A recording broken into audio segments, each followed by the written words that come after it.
ይሄንን ሪፖርት ሳይ ሁለት ነገር ነው የሚታየኝ መሳይ። አንደኛው በተደጋጋሚ አብይ አህመድም ስለ ሙስና ሲናገር ዶክተር ብርሃኑ ነጋም በቅርብ ጊዜ እንደዚሁ ሲናገሩ በምድራችን ይሄ ግዙፍ የሆነ ሙስና የለም። ሙስና ያለው በእንግሊዘኛ ፔቲ ኮራፕሽን የሚሉት ወይም ደግሞ ምንድነው እዚህ አነስተኛ በየቀበሌው በሰርቪስ አገልግሎት ጊዜ ህብረተሰቡን የሚነጥቁ ነጣቂዎች ለመታወቂያ ለምናምን ስትሄዱ የሚያጥማችሁ ካልሆነ በስተቀር በዚህ በሚኒስቴር ደረጃ በጣም ደግሞ የተደራጀ ሙስና ምድሪቱ ውስጥ የለም ይላሉ ብለዋል ብዙ ጊዜ። ይሄ ሪፖርት ራሱ ፌደራል ፖሊስ የሚያወጣውን ቁጥር ያየነው እንደሆነ የእነዚህን ሰዎች ትርክት ያፈረሰ ነው። በጣም በሀገሪቱ ውስጥ ከፍተኛ ኮራፕሽን፣ በጣም የተደራጀ የመንግስት ባለስልጣናት በኔትወርክ በተደራጀ ሁኔታ ዘረፋ በጣም ከመቼም ጊዜ በላይ ስር እንደሰደደ የሚያሳይ ነው። ይሄ በተለይ በዛው በመንግስት ውስጥ ያሉ ሰዎች ይሄንን ጉዳይ ውስጥ መታገያ ሊያደርጉት ይገባል። መቼም ነፍስ ያላቸው ሰዎች ካሉ እንደዚህ አይነት ግዙፍ ነገር ነው። ሁለተኛው ግን በጣም የሚያስደነግጠው ግዝፈቱ ነው መሰለኝ። ግዝፈቱ በተለያየ መንገድ ሰው ሲያሰላው ያለው ለምሳሌ ትምህርት ቤት ስንት ትምህርት ቤት ይሰራል? 98 ቢሊዮን ብር ስንት ትምህርት ቤት ይሰራል ምናምን ሲሉ አያለውና እኔ መጣልኝ የ2018 የፌደራል መንግስት ባጀት ነው። የ2018 የፌደራል መንግስት እንደምታውቀው ለክልሎች የበጀት ድጎማ ይሰጣል አይደለም ለሁሉም ክልሎች እና የተወሰኑትን ክልሎች ላንሳልህ መሳይ የበጀት ድጎማቸው የ2018 የበጀት ድጎማ የፌደራል መንግስት የፈቀደው ማለት ለሐረሪ ክልል የተመደበው 2.3 ቢሊዮን ዶላር። እንግዲህ ለሐረሪ ክልል 2.3 ቢሊዮን ዶላር ነው ብር ነው ብር ነው። እንግዲህ ይሄ 98 ቢሊዮን ነው አይደል የተዘረፈው። እሱን ለማሳየት ነው። ግን ይሄ አሁን ለፌደራል መንግስት ለክልሎች የሚሰጠው ድጎማ አለ አይደለም ለየክልሉ በዚህ አመት ማለት ነው። ሐረሪ 2.3 ቢሊዮን ብር ነው። ድሬዳዋ 2.7 ቢሊዮን ብር ነው። ጋምቤላ 4.1 ነው። ቤንሻንጉል 5.7 ቢሊዮን ነው። አፋር 9.5 ነው።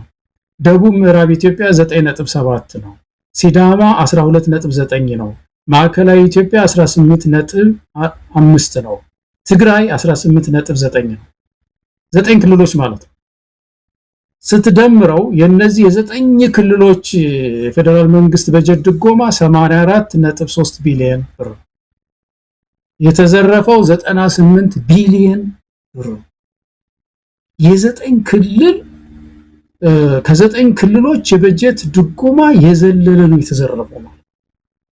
እኔ ይሄንን ሳይ ሰው ሆና ምድሪቱ መሄዱ እንዲህ የጋጣት ምድሪቱ ሰራተኛ መሄዱ መራመዱ ሐኪሙ መሄዱ ምድሪቷ መሄዷ ወላ መሰንበቷ የሚገርም ነው። በጣም ያሳዝናል እና በዚህ ደረጃ የዘጠኝ ክልል በጀት የፌደራል የ2018 የዘጠኝ ክልሎችን በጀት ያለፈ ነው። 84.3 ቢሊዮን ብር ነው የዘጠኝ ክልሎች በጀት። ይሄኛው የተዘረፈው 98። የቀሩት 2-3 ክልሎች ናቸው ማለት ነው። በአጠቃላይ የምድሪቱን በጀት በሙሉ ሊበሉት ማለት ነው። እና ይሄ በአንድ ምድር ውስጥ ሊከሰት ይችላል ወይ? ምን ያህል ምድሪቱ እኮ መቆም ያቃታት ከዚህ የተነሳ ነው። ገበያው የተሽመደመደ። በነገራችን ላይ ገለታው ይሄ የተወሰኑ ወራት ሪፖርት ነው። በደንብ ናሙና በላይ ከዛም በላይ ከፍተኛ የሆነ ምርመራ ተደርጎ ሁሉ ነገር መረጃው ቀርቦ ኦዲት በገለልተኛ በሆኑ አካላት ጭምር ቢደረግ ምናልባትም ሊያስደነግጥ የሚችል ነው። ከትሪሊየን በላይ በኢትዮጵያ ውስጥ ከፍተኛ ሙስና ተፈጽሟል። ይሄንን ምንም ጥርጥር የለውም። ይሄ ነው እኮ በቃ አሁን እነዚህ ክልሎች ያነበብኩልህ ክልሎች ብቻ አይደለም። ሁሉም ክልሎች እኮ አሁን የዚህ ደቡብ ምዕራብ ኢትዮጵያ ውስጥ 9.7 ቢሊዮን ነው አይደለም የተሰጠው። ደሞዝ ለሰራተኛ መክፈል እያቃታቸው መከራ ያሉ ደሞዝ እያነሳቸው ደቡብ ያሉ ክልሎች ብዙ ጊዜ ይሄ ስሞታል የባጀት እጥረት ከፍተኛ የባጀት እጥረት በየክልሉ አለ። ይህን ያህል ብር ግን በመንግስት ባለስልጣናት በተለይ በሚኒስትሮች በከፍተኛ ይሄንን ሪፖርት ሳይ ሁለት ነገር ነው የሚታየኝ መሳይ። አንደኛው በተደጋጋሚ አብይ አህመድም ስለ ሙስና ሲናገር ዶክተር ብርሃኑ ነጋም በቅርብ ጊዜ እንደዚሁ ሲናገሩ በምድራችን ይሄ ግዙፍ የሆነ ሙስና የለም። ሙስና ያለው በእንግሊዘኛ ፔቲ ኮራፕሽን የሚሉት ወይም ደግሞ ምንድነው እዚህ አነስተኛ በየቀበሌው በሰርቪስ አገልግሎት ጊዜ ህብረተሰቡን የሚነጥቁ ነጣቂዎች ለመታወቂያ ለምናምን ስትሄዱ የሚገጥማችሁ ካልሆነ በስተቀር በዚህ በሚኒስቴር ደረጃ በጣም ደግሞ የተደራጀ ሙስና ምድሪቱ ውስጥ የለም ይላሉ ብለዋል ብዙ ጊዜ።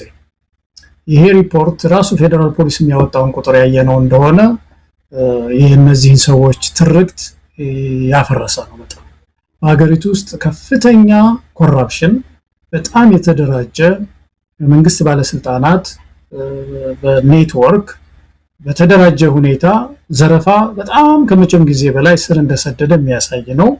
ይሄ በተለይ በዛው በመንግስት ውስጥ ያሉ ሰዎች ይሄንን ጉዳይ ውስጥ መታገያ ሊያደርጉት ይገባል። መቼም ነፍስ ያላቸው ሰዎች ካሉ እንደዚህ አይነት ግዙፍ ነገር ነው። ሁለተኛው ግን በጣም የሚያስደነግጠው ግዝፈቱ ነው መሰለኝ።